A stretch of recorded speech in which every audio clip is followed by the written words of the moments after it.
After some time, the group is resting in their room when Alec asks if everyone has some free time. Ornest, Kraa, and Yora say they're not busy, so Alec suggests they go explore the city together. The moment sightseeing is mentioned, Ornest suddenly claims his stomach hurts, and Kraa magically remembers she has something important to do. Alec immediately realizes they're just making excuses, but they ignore him and hurry out anyway. Yora becomes embarrassed, clearly noticing they're trying to give her and Alec some alone time. Alec then asks Yora if she would like to go out with him instead, just to look around. Flustered, she agrees and begins guiding him through the city.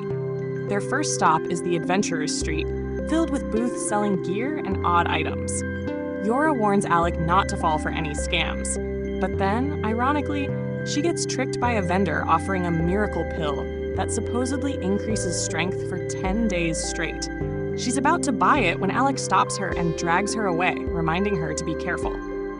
He suggests letting Ornest and Creatia handle shopping for equipment instead, but Yora shudders at the memory of the last time she sent those two to buy supplies. They came back with piles of useless junk and wasted her money. Alec realizes he's surrounded by what might be the most talented but childish party members alive. Noticing Yora's supply bag, he offers to pick up the gear himself. She gratefully accepts, and they take a break at a small cafe. As they sit, Alec asks why Ornest and Kraa dislike Loki so much. Yora gives an awkward smile and explains the story. 2 years ago, their group ran into trouble while exploring a dungeon.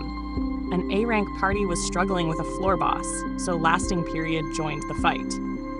Loki and Riel also happened to show up and assisted. During the battle, Ornest got hurt while protecting weaker members, but he tried to push through and hide his injury. After the boss was defeated, he collapsed on the return trip. While helping him, Loki carried Ornest's spear and assumed it had been destroyed in the fight. Believing it useless, he threw it away. When Ornest woke up and learned this, he was furious since he had always taken special care of his weapon outside of battle. The situation got worse when Loki said Ornest was too attached to something disposable.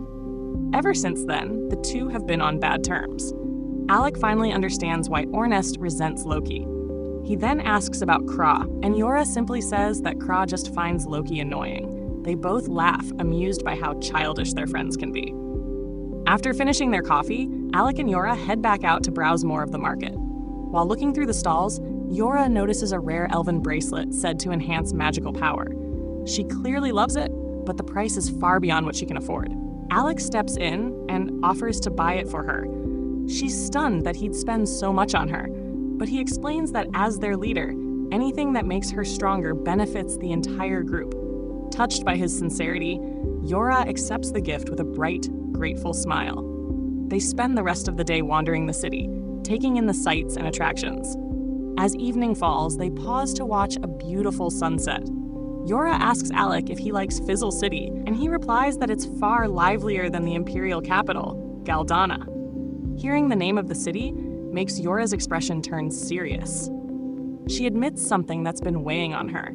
Ever since Alec rejoined the party, she has felt guilty, like she pulled him away from his role as court magician.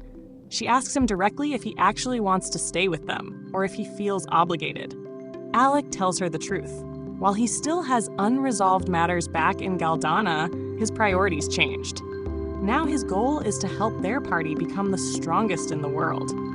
Overcome with emotion, Yora tears up and declares she'll never let him leave them again. Alec laughs, but she jokingly warns that if he tries to quit, she'll send Ornest to drag him back.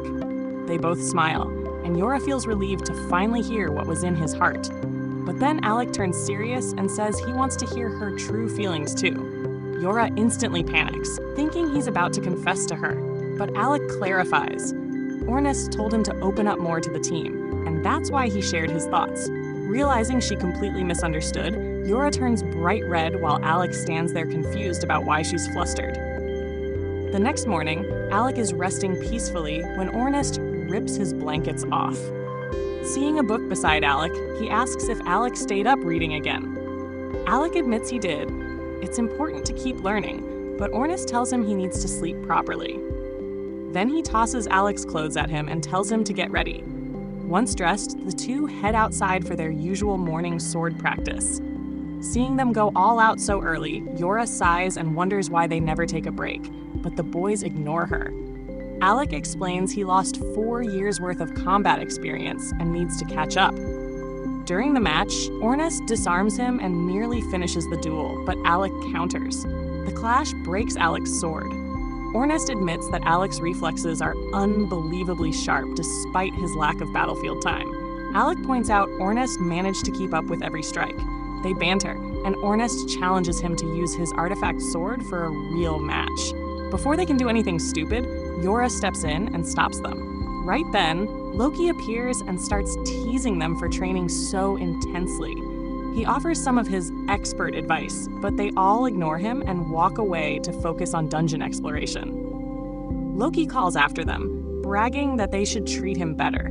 After all, he's the one who got their party promoted to S rank. Everyone freezes in shock. Yora rushes to grab the promotion certificate, but Loki holds it out of reach, saying he'll only hand it over if Ornest apologizes to him. As Loki enjoys watching Ornest suffer, Krista comes up and smacks him on the head for acting like a brat. Krista steps forward and hands Yora the official letter herself, while Riel congratulates Lasting Period for reaching S rank. The moment Yora holds the letter, she jumps with excitement. It feels like she's one step closer to her dream. Krista then reminds Alec that now that their party is S rank, he's allowed to challenge the legendary Arcana dungeon. Alec wonders what makes it so special, so Riel explains that the Arcana floors are far more difficult than the level 64 dungeon they tackled before. Hearing that shocks Alec, so Riel offers to share advice whenever he needs it. Krista adds that they still owe Alec's party for saving their lives, so they're always willing to help. Right then, Loki barges in trying to flirt with Yora and Kraa, but instead of responding, the girls pretend Loki just offered to treat everyone to a big celebration feast. The rest of the guys immediately get hyped. Loki tries to weasel out of paying by claiming he has an emergency team meeting, but Krista exposes him instantly. There are no meetings. So Loki is dragged away to foot the bill. A little later, everyone is at a restaurant enjoying their celebration. Riel starts the toast, and while eating, Alec still can't believe he's now part of an S-rank party. Ornest catches him murmuring to himself and assumes Alec feels unworthy. He gets fired up and tells Alec to stop doubting, but Alec quickly clarifies that he isn't doubting himself. Ornest then loudly declares that this promotion is just the beginning of their journey to become the strongest in the world, and if Alec acts like a loner again, he'll personally beat sense into him. The fiery speech hypes the whole group, and they start ordering even more food. Meanwhile, Loki screams that he's already gone into negative balance. Later that night, Yora starts feeling tired from all the excitement. Kraa notices how happy Yora has been lately and figures Alec must be the reason. Just then, the guild receptionist rushes in and calls Kraa to help treat an injured adventurer. Kraa heals the patient, but notices there are many wounded adventurers around. The receptionist explains that a criminal organization called the Shadow Guild has been attacking adventurers lately. At that moment, Levi arrives carrying another injured adventurer, a girl named Olivia from the S-rank party Nameless. Kraa examines her and notices deep wounds and old scars, the kind only hardened fighters carry. As Kraa prepares to let her rest, Olivia suddenly wakes up and immediately tries to get up, muttering about a traitor. Kraa stops her, telling her that pushing herself now will permanently damage her body. Olivia snaps back that Kraa couldn't possibly understand, but her exhaustion overtakes her, and she falls asleep. Gently, Kraa cleans her wounds and casts a healing spell. Exhausted from working through the night, Kraa falls asleep beside her bed, staying with Olivia until morning. Meanwhile, Alec is studying a book about the Arcana dungeon. A young boy approaches and interrupts him, and strangely, the boy already knows his name. The boy tells Alec to buy him ice cream first. After treating him, Alec watches the kid eat through almost the entire shop supply. Finally, the boy introduces himself as Leorg, a member of the S-rank party Nameless. He explains that he wanted to talk to Alec because he's curious about his recent growth. When Alec asks what he thinks, Leorg smiles and says, Alec is the perfect replacement. Alec is confused, but before he can ask anything else, Leorg cheerfully invites him to join their party on their next expedition into the labyrinth dungeon. The next morning, Kraa walks into Olivia's room to check on her wounds, only to find her swinging a sword wildly while still lying in bed. She scolds Olivia for not stopping her, but he shrugs, saying the muscle-headed girl wouldn't listen anyway. He's also annoyed that Olivia still won't talk about the Shadow Guild. Kraa steps in to calm her down, and once Olivia finally settles, Liviel tries again to ask for information. Olivia refuses and complains that her legs won't move. Liviel grows irritated at her constant disrespect, but Kraa quickly kicks him out so she can change Olivia's bandages in peace. When he's gone, Kraa uses her healing magic, wraps Olivia's legs, and tells her she'll be able to walk again after resting a bit longer. Olivia wonders why Kraa isn't pressuring her for answers, and Kraa tells her she doesn't want to force her into anything. Olivia compliments her kindness, and Kraa bashfully accepts it. Suddenly, Olivia apologizes for being harsh earlier. Kraa gently places a hand on her forehead and gives her a light kiss, catching Olivia completely off guard. Kraa explains it's a stress relief healing method, surprising Olivia. The gesture reminds her of her childhood, when her mother used to kiss her forehead to comfort her. Lost in the memory, Olivia calls out for her mother, which makes Kraa freeze for a moment.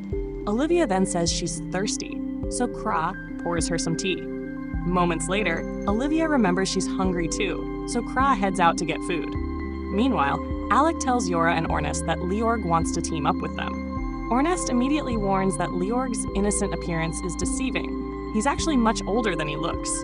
Alec is confused until Yora explains that Leorg is an elf, and elves live incredibly long lives.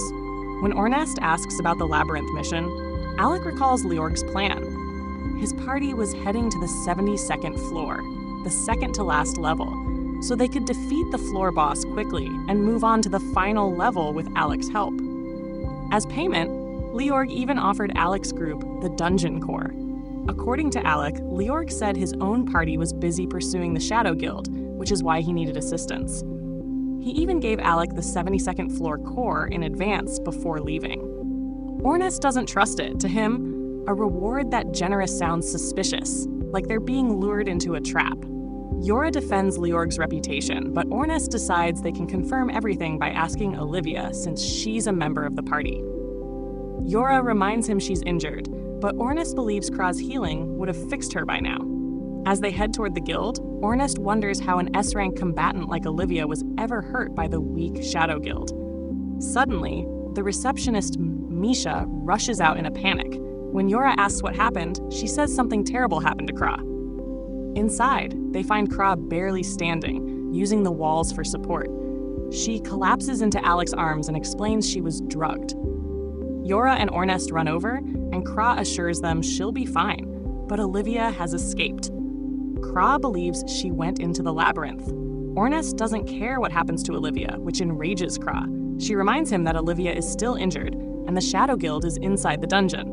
Ornest insists the Shadow Guild is too weak to harm an S-rank warrior. But Kraa remembers Olivia's warning about a traitor and realizes there might be someone far more dangerous hiding among the guild. Feeling guilty for healing Olivia's legs and unintentionally putting her at risk, Kraa decides to go after her alone. When she steps outside, Alec and Yora are already waiting. They tell her they won't let their friend face this danger by herself. Kraa is touched, and moments later, Ornest also steps out, pretending he's only joining to look for Olivia on the side. Kraa teases him for acting tough, and he angrily tells her to stop talking. Together, the group heads toward the labyrinth. Upon arriving, Yora warns Alec that the labyrinth is filled with teleportation traps. Out of nowhere, Marbel appears and grabs Alec's arm, teasing him by saying he might get lost. Yora gets offended, so Marbel quickly says she was only joking.